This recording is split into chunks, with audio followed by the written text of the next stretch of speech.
mbokki internet yi safoo setaan AGT News daleen ak jàmm ci xibaar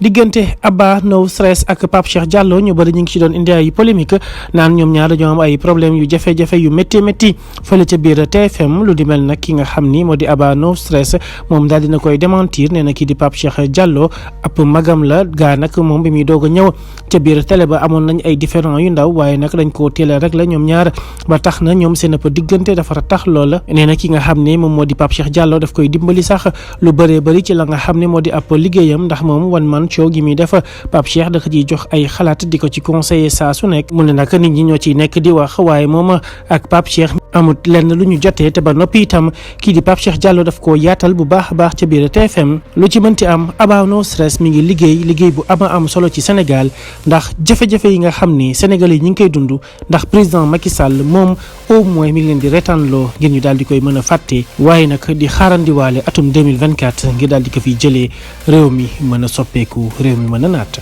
mbokki internet yi safoo seetaan AGT News abonné leen suñu chaîne saa su ne ngeen di am ay xibaar ak i jàngat yu wér te wóor